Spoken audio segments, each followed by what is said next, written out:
Entrepreneurship is the key driver of any economy. It is the bedrock of established and emerging economies across the world. The reality of entrepreneurship is creating an awakening amongst the younger generations, causing a spark amongst the youth in the various sectors of the economy, from agriculture to fashion, to the media, to politics, to IT, to catering, to hospitality. The list is endless. CEO Africa went to Ibadan, the Oyo State capital, southwestern Nigeria, and had a chat with Fumbi Ogunfunwa, the CEO MD of Malam Farm, and his friends Hamzat Abdulwasiu, initiator Books for Inmates, and Olanipekun Victor Femi, initiator My Mandate Not for Sale, as they share their vision in impacting lives and the economy. Hello and welcome to Meeting the Young CEOs. You won't believe it, but I have a group of CEOs, young ones for that matter, who are trying to change the space of things and how things are being done.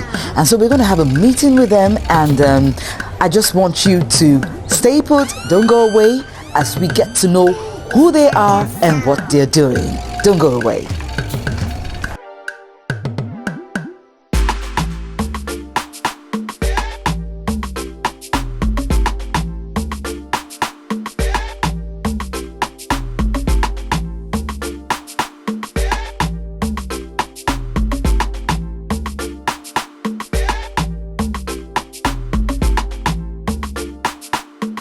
Hello, how are you doing? Good morning. Wow, it's really nice meeting you. Oh wow, I never knew I would come and meet young people. I was expecting, my name is Ramati Ibrahim, and I'm with CEO Africa, and I've heard a lot about you.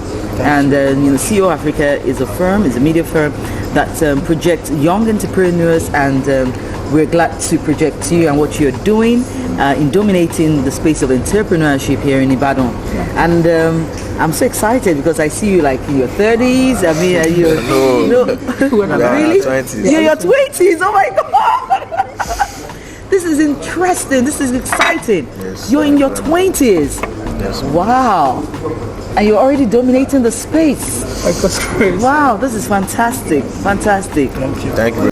Davis Hotel is at the heart of Ibadan, the Oyo State capital, and I had to join these entrepreneurs who are law graduates from the University of Ibadan on a breakfast business meeting as they discuss modalities in furthering their businesses and partnerships. I've heard a lot about Malam Farms, and I heard that you're going to do something, for the inmates, and they are not expecting it, and this is exciting. So, you are the one handling Books for Inmates. Wow, Books for Inmates. Yeah. This is interesting. Give prisoners books for them to help their liberation process short. So that's what we do in Nigeria. Wow, all over Nigeria, not just in Ibadan. No, not just in Ibadan, but we are starting with Agodi prisons here in Ibadan. Oh. That's where I'm here today. Wow, so you're going to go round the country? By the grace of God and by the grace of our donors like Malam Firm. Oh, so what's Malam Firm doing with you in this regard? First of all, he gave us his books. He's here to publish the Malam mentality. We are getting some copies from him to sensitize the inmates. And today he has promised to give us a ram for Idil Fitri, which is going to happen on the 31st. And it falls on the day we are going to the prison. So it's a win-win for both situations. He is my friend, my very good friend from school. We both graduated from the University of Ibadan. So he's giving inmates books, and he needs to give them food for Salah. So since Malam Farm, we have cows and sheep, so we promised to provide the protein. That's we have promised him a ram for the fantastic, event. Fantastic. Thank you very much. Fantastic. So why do you think you want to give books to the inmates? Will it? Everybody needs books, just not prisoners. The difference today will make from tomorrow is what you read today, and the difference tomorrow will make from yesterday is what you know, the information you've had. So these prisoners they are likely not to get information because they are incarcerated. So we feel giving them books is going to enlighten their mind. We open them to things they cannot see with their eyes but through the mind. I'm going to prisons because I know the kind of people I'll meet there. Why not show them that people can read books from here? Why not tell them stories? Why not show them farm? Why not show them somebody like Malam who is doing big for himself at this his age with farm? Why not show them people like Victor Olanipekun who is doing politics from from you and has shown people that you can do it too. So And why not show them you? Who is changing the mindset of the mindset through books for yes, image. through So books. I feel that's what we are doing. If they are not ready, let's make them ready. Fantastic, That's fantastic. If they are not ready, I like that slogan. Yeah, let's make them ready. Yes, Yeah, everybody that's has that's a good one. That's If they are not Malam ready, mentality. let's. Oh, that's Malam. I'm taking on the slogan right now. If you're You not have to be ready, responsible. so Malam, Yes, ma'am. wow, you've done a lot for yourself. Thank you very much. And you're young, but you have vast experience. So I know they say ladies don't say their age, but Malam, you're going to tell me your age. So how old are you? I'm 24. My goodness. Woo! That's fantastic. Yes, ma'am. 24. Yes. And you're already thinking big and you've dominated the space in, agriculture. That's interesting. That's very interesting. So do you have any support, as an agripreneur, or it's just through your own funds or your family, or? Sincerely, I've put in for a lot of grants, both internationally and locally, but none have been forthcoming. The thing is, I started this business with 68,000 naira in November 2018.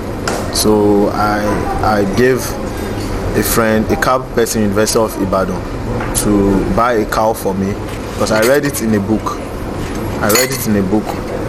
Where they were talking about livestock farming and how productive it could be.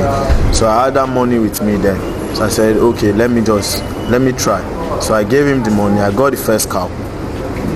It was really nice. Then luckily for me, someone from my family wanted to do a party and he's not having so much money, and he said, okay, he needed a cow for, let's say, 80k to 90,000 naira. I was like, really? I have one. I have a cow. Come and see it. I sent the pictures to him and said he really loved it. I had to drive down from Ibadan to Ogun State. And how old were you when you started doing that? I was in my 300 level, 400. It was in 2018 November. So you were like 22 years old? Yes, I was 22 years old then. I was 22 years old then. Fantastic. So that was how I started. Then I invested the profit back into the business. Then I started telling people I have cows. I collect money, quickly go and get cows for them. I take the profits. But now we have over 20 cows in our farm just in Ibadan. We still have others in Abuja too. Fantastic. This is wonderful. So why have you been nicknamed Malam? Because I know you're not from the northern part. So no, I'm not from the northern part. I'm from Shagamu in Ogun State. Okay. But while I was in Mayflower, I got a scholarship to school at the Federal Government Academy in Niger State. So it was dominated by Northerners, which are great people. So oftentimes, because I was one of the best students in arts in my class, so oftentimes people come to meet me. So when they come, hey, Malam, come and teach me this. Malam, come and tell me this. Because Malam is a teacher there. So people started calling me Malam. So that's how I stuck. So I love teaching people. So I just took the name. Wow. So you're doing something with this foundation. You both start working on the foundation. Yeah. So what's the focus of the foundation? Okay, Make Your Vote Count is a political movement. And then you have this vision that we need to inoculate mentality in young Nigerians. We are partnering with Malamat as a whole, because there is an NGO and a foundational part in Malamat, and then together we can work together. So we want to reach a wide range of youth in Nigeria and see how we can make it work, most especially towards the 2023 election in Nigeria. Wow, fantastic. Yeah, so that's the bigger picture we have, and then we want to use all the platform we have, and also with that we can also train the young leaders that knows that they need to come out of the apolitical scene. I mean, they have to be interested in politics, because nobody will do this for them. No matter how wise you are, no matter how brilliant you are, if you choose a fool to lead you, I mean, you don't have a choice. Because if the brilliant ones, if the intelligent ones refuse to go to them, I mean, the force will take over, and whatsoever thing they say, whatsoever decision they make, finds on everyone. So we want to create a movement, a political movement, an active movement in our young, especially the young ones, on the reason why they need to stand their ground, on the reason why they need to vote, on the reason why they need to be interested in politics. So do you see the political scene come 2023 being dominated by the youth with what what you're doing, the campaign you're taking on? Yes, Right. yes. Like in Oyo State, the current speaker is a youth. There are a lot of youths coming into politics. First of all, it was Desmond Elliot, the actor in Lagos. So we now, with the awareness, the mandate is not for sale. It's going to imbibe the culture of youth. And you can see this thing started from school. We have a lot of youth leaders that they've sacrificed their lives throughout the years. There's someone in OA, very popular. His name is Africa. He lost his life during this course. There's Latif Oladimeji. He was the former SUG president in University of Ibadan. So he's doing great for himself. Mr. Kozim, he was the PA to the former commissioner, the Alafin's daughter, former commissioner of Trade and Commerce. He's the coordinator of Oyo State in micro, small and medium enterprise. These are youthful people that are involved in government, and they understand the fact that for us to come into government, we have to, first of all, be responsible for our mandate. Majorly, the problem of Nigerian politics is vote buying.